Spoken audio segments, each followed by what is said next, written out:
In 1975, a Kodak engineer built something that looked almost useless. It wasn't a better camera. It wasn't ready for customers.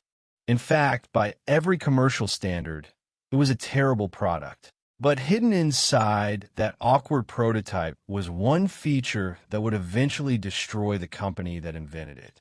It didn't use film.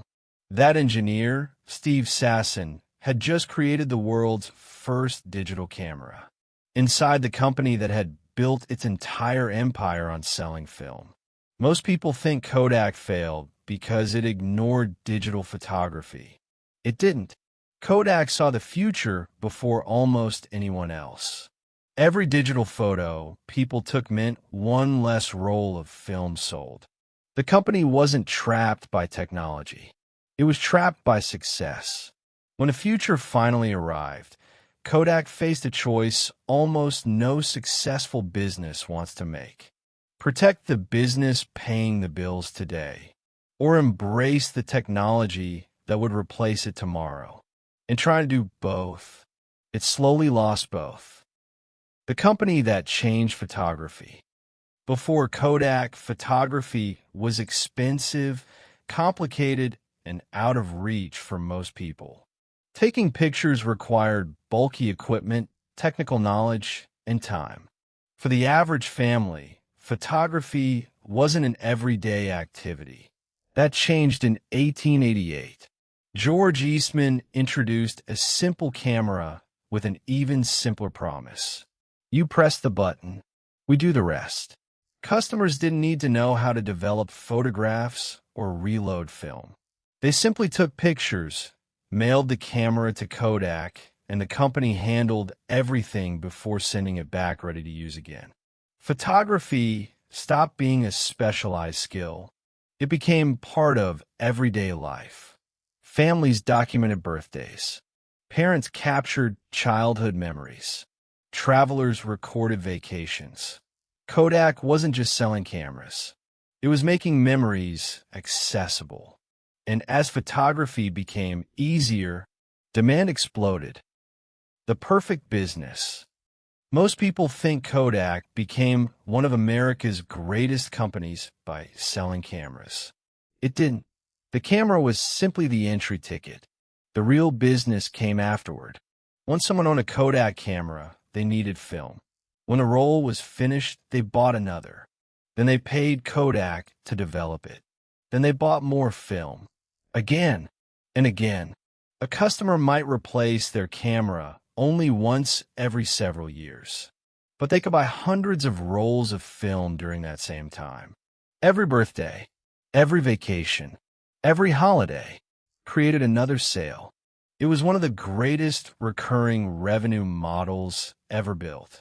Film wasn't just Kodak's biggest product.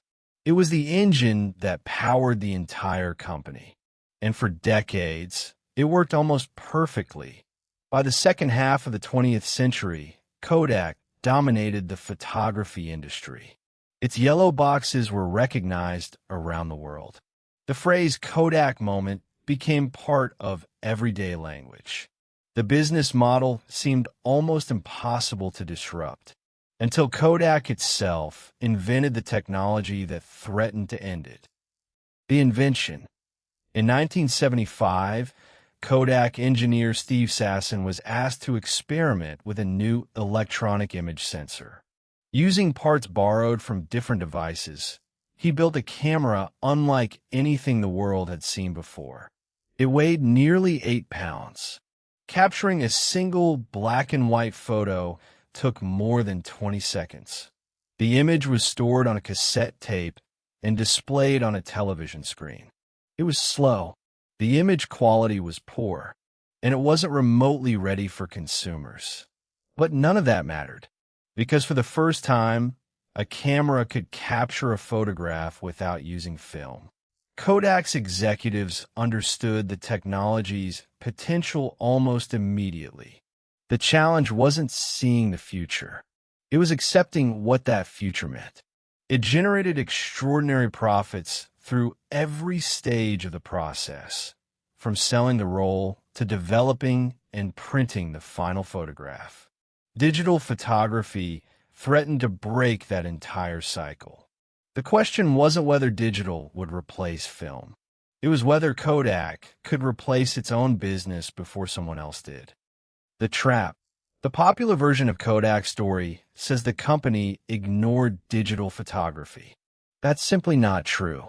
Kodak invested billions of dollars in digital technology. It developed image sensors, launched digital cameras, built photo editing software, created online photo services, and accumulated thousands of digital imaging patents.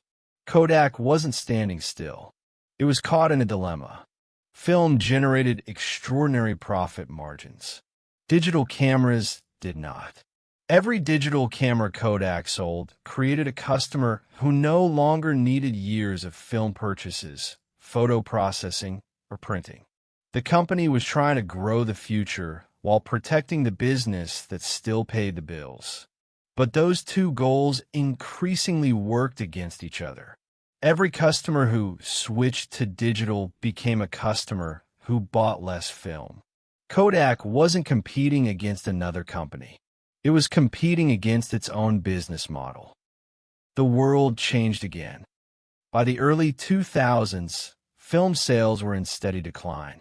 Kodak became one of America's leading digital camera brands. But success in digital couldn't replace what had been lost in film. Then the market shifted once again.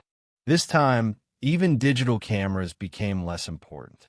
As smartphones improved, millions of people stopped carrying separate cameras altogether. The best camera was simply the one already in their pocket.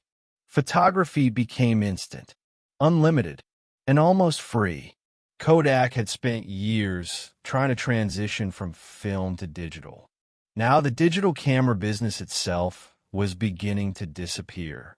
Its old business was collapsing. Its new business wasn't built to replace it. In 2012, Kodak filed for Chapter 11 bankruptcy protection. A company that had once employed more than 140,000 people had become a fraction of its former size. The Kodak name survived. Its empire did not. The lesson: Kodak's greatest strength had become its greatest weakness. Its business depended on selling film again and again. When digital photography eliminated that need, the business model that had made Kodak successful stopped making sense. Companies rarely collapse because they fail to see the future. They collapse because the business model that made them successful no longer works. For Kodak, inventing the future was never the hard part. Finding a way to profit from it was. If you enjoyed this story, don't forget to like the video and subscribe to the channel, because somewhere the next rise or the next collapse has already begun.